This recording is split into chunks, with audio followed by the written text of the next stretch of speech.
Dear students, मैं रामविलास मौर्य आपका फिर से एक नए वीडियो में स्वागत करता हूं। आज का चैप्टर जो है विद्युत धारा है, जिसका कुछ पॉइंट्स मैंने पिछले वीडियो में पढ़ा दिया है, जिसका डिस्क्रिप्शन में आपको लिंक दे दूंगा। और इस वीडियो में आज हम ओम के नियम का सत्यापन और उसके साथ साथ आगे के टॉपिक्स को क्लियर करने वाला हूँ। इसलिए सभी बच्चे, सभी दर्शक हमारे इस वीडियो के साथ बने रहें। और अभी तक जिस जिस बच्चों ने अभी तक वीडियो को मतलब चैनल को सब्सक्राइब नहीं किया है, वो इस चैनल को सब्सक्राइब कर लें।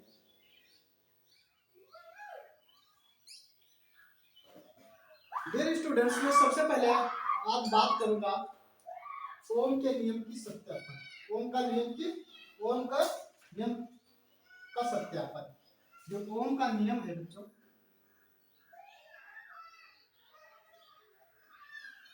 का सत्यापन।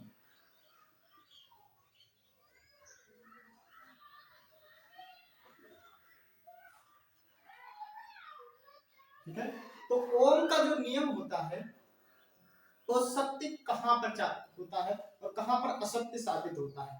ठीक है, तो इसको जानने के लिए तो ओम का नियम जो है वो हर जगहों पर मतलब सभी चालकों के साथ सत्य नहीं होता है। ओम का नियम सभी चालकों के साथ सत्य नहीं होता है, या अर्ध चालकों और तथा विद्युत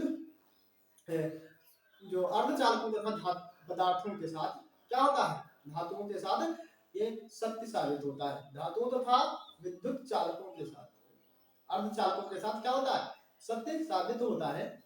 ठीक है, तो इसलिए मैं आपको बताऊं, देखो सबसे पहले समझो कि ओम का नियम कहता क्या है। तो इसके लिए हम एक चित्र बना लेते हैं और हम यहाँ पर आपको इस तरह से बिल्कुल सरल भाषा में यहाँ पर आपको बताऊंगा। और पिछले वीडियो में बताता भी आया हूँ, यहाँ पर फिजिक्स का कोई रोल नहीं होता है होगा। यहाँ पर केवल आपको देहाती भाषा में आपको बिल्कुल गांव की तरह समझना है, पढ़ना है। जैसे कि आपको खान सर से पढ़ने में मजा आता है, उसी प्रकार से हमारे भी चैनल पर पढ़ने में मजा आएगा।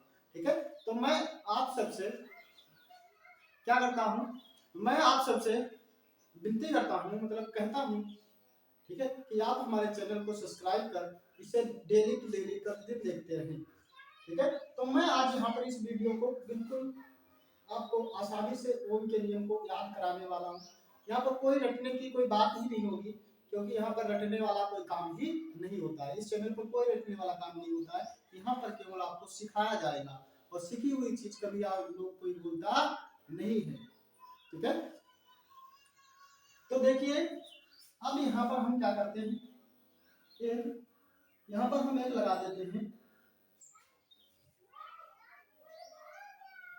यहाँ पर एक कुंजी लगाते हैं बच्चों, क्या लगा दें, कुंजी लगा दें। और यहाँ पर एक अमीटर लगा दें, क्या लगा दें, अमीटर, जो विद्युत को मापते हैं। ठीक है, और फिर आगे जाकर हमने यहाँ पर प्रतिरोध लगा दिया है और इसको कुछ ऐसे लाकर इसमें से ऐड करना है। ठीक है, और यहाँ पर एक हम क्या लगा देते हैं, यहाँ पर एक हम धारा नियंत्रक लगा देते हैं। क्या लगा देते हैं बच्चों, धारा नियंत्रक। ठीक है, यहाँ पर एक धारा नियंत्रक लगा देते हैं और यहाँ पर हम एक इस प्रतिरोध के बीच में दोनों तरफ से एक का लगा देते हैं, वोल्टमीटर लगा देते हैं। ठीक है, अब इसे समझो ओम का नियम क्या कहता है।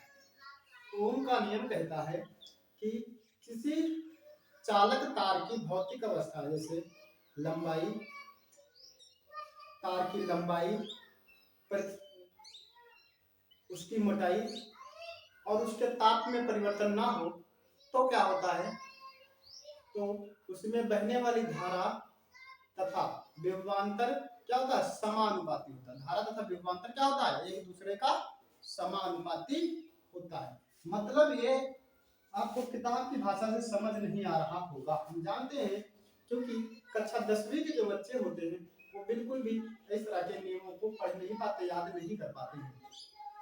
इसलिए मैं आपके साथ खड़ा हूँ, आपकी परीक्षा को मैं सुलभ बनाऊंगा।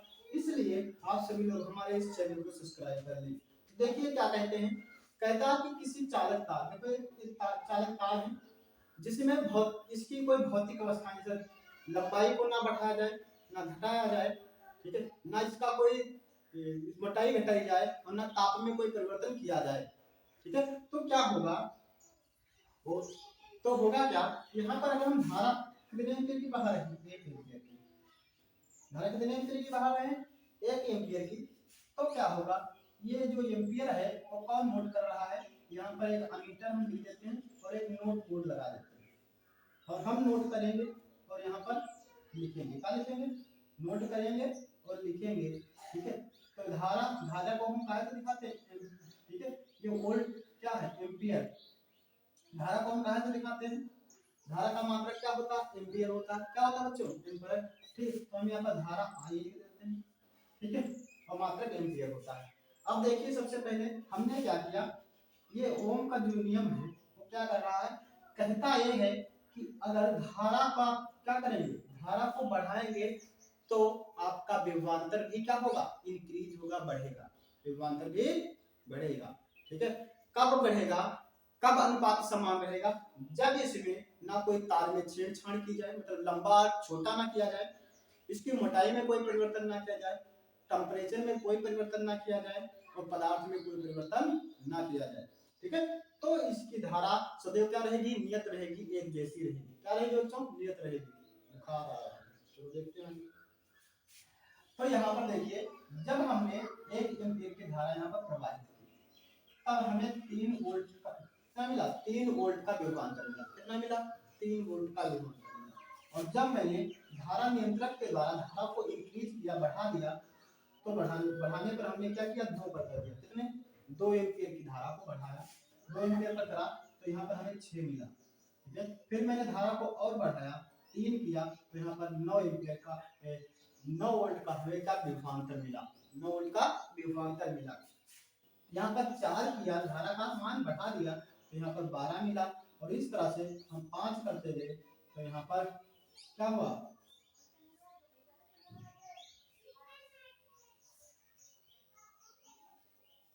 ठीक है, तो 5 15 हो गया, कितना हो गया, 15 हो गया। इस तरह से अगर हम आगे आगे इसको बढ़ाते जाते हैं तब भी इसका मान नियत रहता है, जैसे कि 5 एकम 5 और 5 तिया 15, क्या मिलेगा, 3 मिलेगा, 4 एकम 4, 4 तिया 12, 3 ही मिलेगा, 3 तिया 9, 3 ही मिलेगा, 2 तिया 6, 3 ही मिलेगा।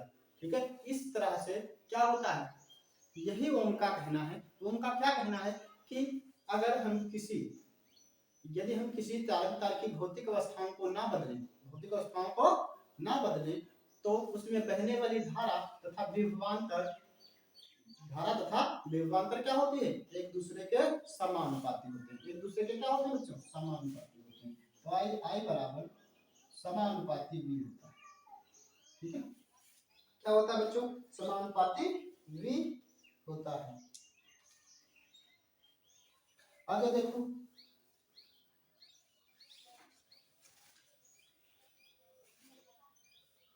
या फिर कह सकते हैं, यहाँ पर कह सकते हैं v बराबर समानुपाती है, समानुपाती। ठीक है, जब वोल्टता बढ़ेगी तो धारा भी बढ़ेगी। ठीक है, समझ गए इतनी बात। अब आगे देखो, तो ओम का नियम मैंने पिछले ही वीडियो में पढ़ा दिया था। अब ओम के नियम का सत्यापन करने आए थे, क्या करने आए थे, सत्यापन। तो मैंने ये सत्यापित किया है कि ओम का नियम सदैव क्या रहता है, नियत रहता है, इनका क्या होता है, सदैव नियत रहता है। अब यहाँ पर आपको बताएगा कि एक ग्राफ खींचकर भी बताइए, तो यहाँ पर हम इस तरह से पॉइंट बना लेते हैं, 1 2 3 4 5, और 1 2 3 4 5। ठीक है, तो मैंने यहाँ पर 1 एम्पीयर की धारा प्रवाहित की, ये धारा का कह देते हैं, ये आई है धारा, और ये वी है, क्या कहते हैं, विभवांतर, क्या कहेंगे, विभवांतर।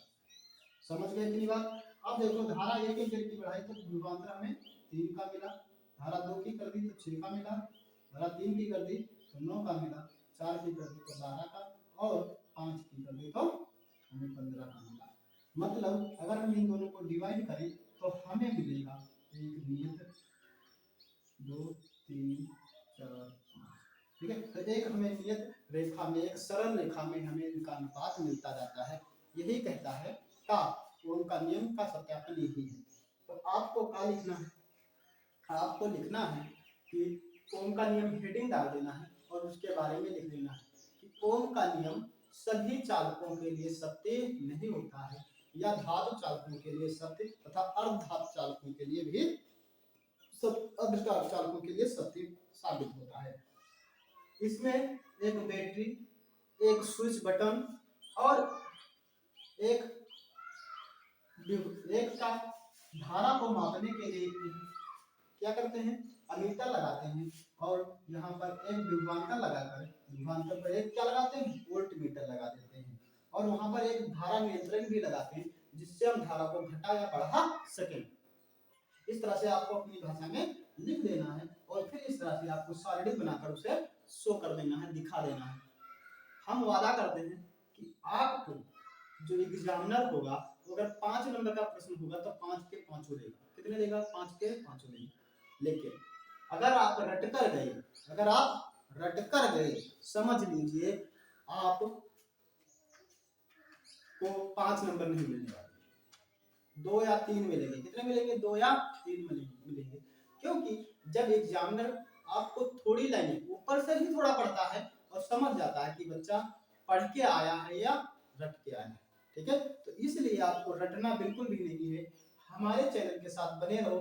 फिजिक्स का बिल्कुल क्या करने वाले हैं, भाड़ा फोड़ कर देंगे और फिजिक्स को बिल्कुल सरल भाषा में आपको बताएंगे। ठीक है, आप सारे न्यूमेरिकल्स मिनटों में, सेकंडों में करना सीख जाएंगे। ठीक है, जैसे ही आपका आएगा सामने न्यूमेरिकल, आप तुरंत फटाफट कर लेंगे। क्या कर लेंगे? फटाफट कर लेंगे। ठीक है, आइए देखते हैं नेक्स्ट। ठीक है, तो ये था नियम का सत्यापन, ओम के नियम का सत्यापन। अगला देखो, अगला हेडिंग है 2 नंबर, जिसको कहते हैं प्रतिरोध। क्या कहते हैं? विद्युत। इस वीडियो का दूसरा पॉइंट है विद्युत प्रतिरोध।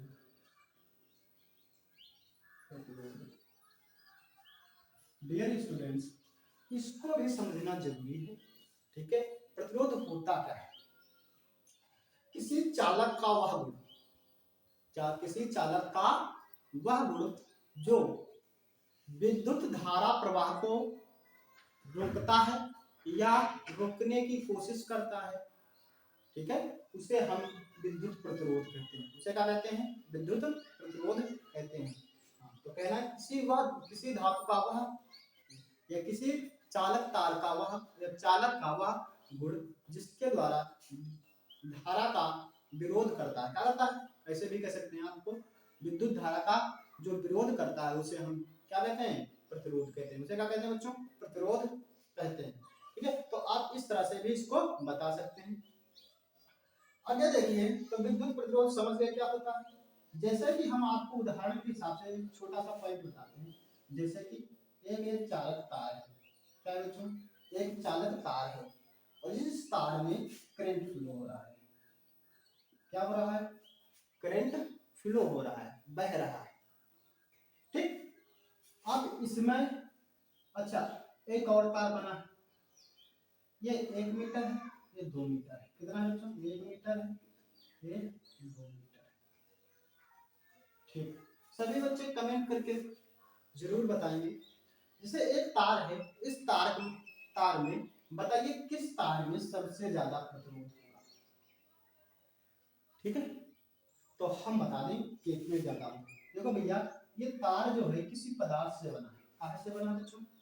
पदार्थ से बना है, किसी पदार्थ से बना है। अब इसमें एक पदार्थ से बना है तो इसमें छोटे छोटे उस पदार्थ के परमाणु भी होंगे। क्या होंगे? छोटे छोटे अणु भी होंगे, परमाणु भी होंगे। ठीक है, जो क्या करेंगे? इलेक्ट्रॉन को बहने के लिए अवरोध उत्पन्न करेंगे। उसमें बहने, जब इलेक्ट्रॉन बहेंगे तो क्या करेंगे? वो वहां से टकराएंगे और क्या करेंगे? उन्हें रोकने की कोशिश करेंगे, मतलब अवरोध उत्पन्न करेंगे। क्या करेंगे? अवरोध उत्पन्न करेंगे। ठीक है, तो इसलिए इस तार का प्रतिरोध क्या होगा? कम होगा। क्यों कम होगा? इसलिए कम होगा बबुआ, क्योंकि ये तार की लंबाई कम है, और तार की लंबाई कम है मतलब ये हुआ कि अगर इसकी लंबाई कम है तो इसमें परमाणुओं की संख्या कम है। इसकी लंबाई ज्यादा है, परमाणुओं की संख्या ज्यादा है। ठीक है, तो इसलिए प्रतिरोध यह ज्यादा उत्पन्न करेगा। क्या करेगा? ज्यादा पानी मिलेगा। ठीक, दोनों बातें क्लियर हुई, समझ गए ना? हाँ ठीक। अब अगली पॉइंट आता है, अगला पॉइंट आता है आपका नेक्स्ट पॉइंट कुछ कहता है,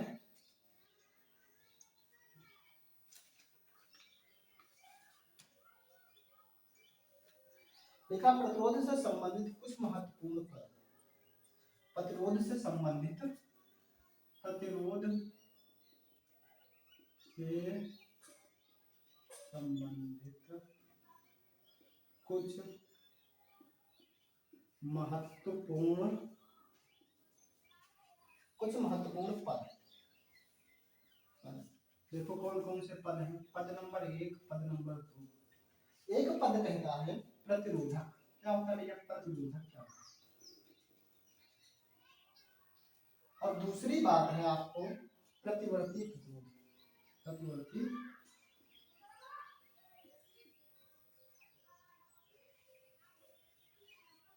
परिवर्ती, हाँ परिवर्ती प्रतिरोध। ठीक, ये दोनों बातें आप समझ सकते हैं, समझ गए? ध्यान से सुनना सभी बातें बिल्कुल, ठीक है, कोई जल्दी नहीं है, आराम से सुनिए, पूरा वीडियो फुल देखिए, तभी आपको कुछ समझ में आने वाला है, कुछ नहीं मतलब सब कुछ समझ में आने वाला है। चलो यहाँ पर देखो, तो प्रतिरोधक क्या होता है? तो प्रतिरोधक होता क्या है बच्चों?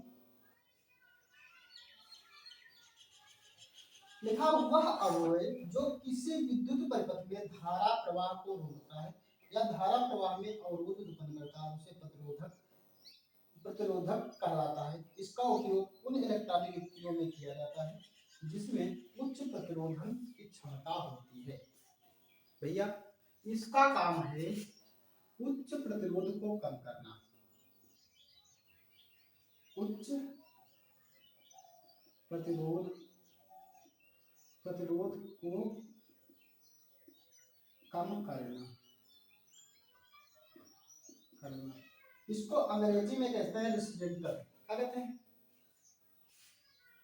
अंग्रेजी में? वो कहते हैं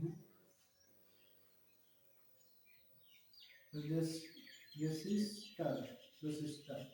हाँ अब आपको समझ आ रहा होगा रेसिस्टर क्या होता है। कुछ ऐसी एक युक्ति होती है जो आपने कोई चार्जर वार्जर या फिर कुछ खोला होगा तो उसमें दिखा होगा ऐसे, और यहाँ पर कुछ ऐसी चीजें बनी रहती है। इसी को हम रेसिस्टर या प्रतिरोधक कहते हैं। क्या कहते हैं बच्चों? प्रतिरोधक कहते हैं। आप इस युक्ति को देखा होगा, ठीक है, और नहीं देखा तो हम दिखा देंगे, टेंशन नहीं लेने का। हाँ चलो देखो, भैया रेसिस्टेंटर, हमें लगता है मिलेगी, मिलेगा।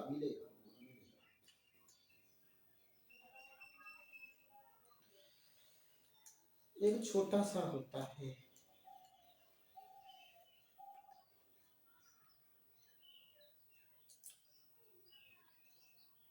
हाँ देख लो, ये है बच्चों प्रतिरोधक। क्या है? प्रतिरोधक। इसी को हम प्रतिरोधक कहते हैं। आ रहा है ना, देख में दिखाई दे रहा है ना, यही है प्रतिरोधक। यही क्या करता है? करंट को कम करने में मदद करता है, यही का काम क्या है, ठीक है। इसी को हम प्रतिरोधक कहते हैं, मतलब ये उच्च प्रतिरोध को कम करने में मदद करता है या फिर उच्च प्रतिरोध को कम करता है, इसी को हम प्रतिरोधक कहते हैं। दूसरा होता है प्रतिवर्ती प्रतिरोध। क्या होता है बच्चों? प्रतिवर्ती प्रतिरोध। इसको समझो क्या होता है बच्चों? ये होता है प्रतिवर्ती प्रतिरोध जो होता है ना बच्चों, इसको हम कहते हैं स्रोत की वोल्टता में बिना कोई परिवर्तन किए परिपथ की विद्युत धारा को नियंत्रित करने के लिए उपयोग किए जाने वाले अवयव को प्रतिवर्ती प्रतिरोधक कहते हैं। यह ठीक देखो क्या होता है, कुछ भी नहीं होता बुआ। यहाँ पर एक देखो, आपने कहीं पर देखा होगा एक ऐसी मशीन होती है, एक ऐसी बटन होती है जिसको हम खट खट करके बढ़ाते रहते हैं। क्या करते हैं? खट खट करके बढ़ाया है कभी? ठीक है, देखे होंगे जो होता है ना आपके घर में, अरे उसका नाम हम भूल जाते हैं, ठीक है।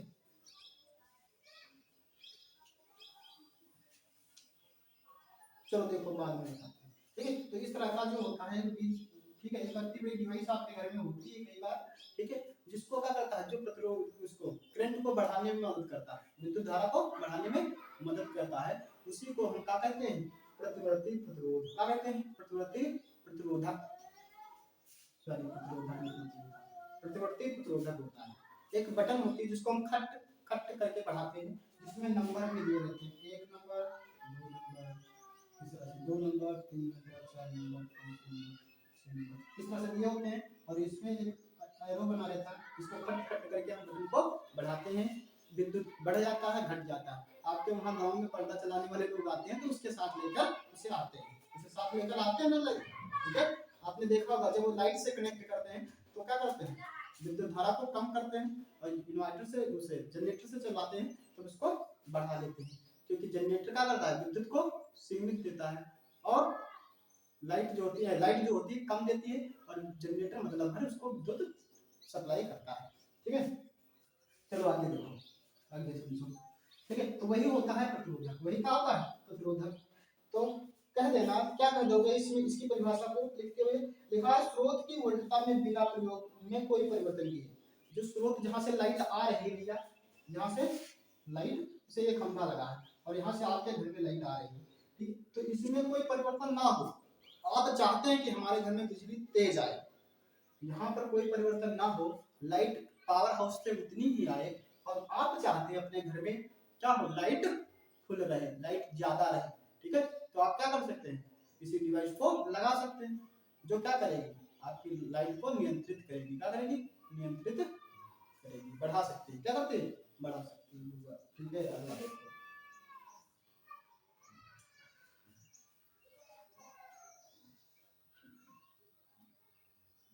ठीक है, तो उपयोग किए जाने वाले अवयव को प्रतिवर्ती प्रतिरोध कहते हैं। किसी प्रतिरोध परिपथ में परिपथ के प्रतिरोध को परिवर्तित करने के लिए प्रायः एक युक्ति का प्रयोग करते हैं, उसे धारा नियंत्रक कहते हैं, और इसी को हम धारा नियंत्रक कहते हैं। क्या कहते हैं, धारा नियंत्रक। ठीक है, ये जो युक्ति इसमें प्रतिरोधक है, इसमें एक युक्ति, इसको बढ़ाने घटाने के लिए एक युक्ति प्रयोग होगी, उसे धारा नियंत्रक कहते हैं। क्या कहते हैं, अभी बताया था ना, बताया था ना अभी, धारा नियंत्रक जब ओम का नियम पढ़ा थे, वीडियो स्किप करके देख सकते हो। ठीक है, अगले देखो,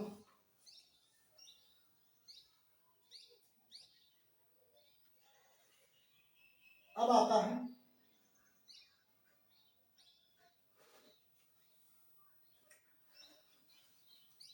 विशिष्ट प्रतिरोध। क्या था बच्चों, अगला है विशिष्ट प्रतिरोध। और विशिष्ट प्रतिरोध क्या होता है, किसी चालक तार का वह प्रतिरोध तार की लंबाई के अनुक्रमानुपाती तथा अनुप्रस्थ काट के क्षेत्रफल के व्युत्क्रमानुपाती होता है। विशिष्ट प्रतिरोध 2 नंबर 3 नंबर, ये ए बी कर देते हैं, ए बी 3 नंबर होता है विशिष्ट प्रतिरोध। विशिष्ट विशिष्ट प्रतिरोध,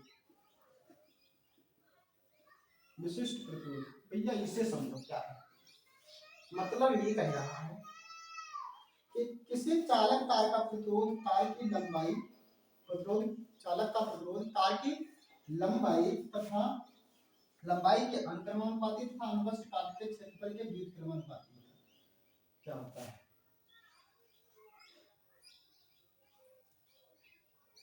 देखो आर क्या होता है, आर के अनुक्रमानुपाती, आर के क्या होता है, जो यल होती है वो अनुक्रमानुपाती होती है, आर यल के अनुक्रमानुपाती होती है।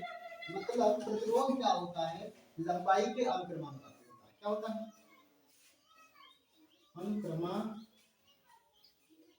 अनुक्रमानुपाती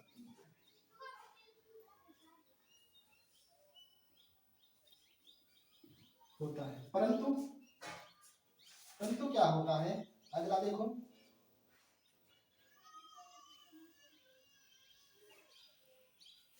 और अनुप्रस्थ काट के क्षेत्रफल के व्युत्क्रमानुपाती है।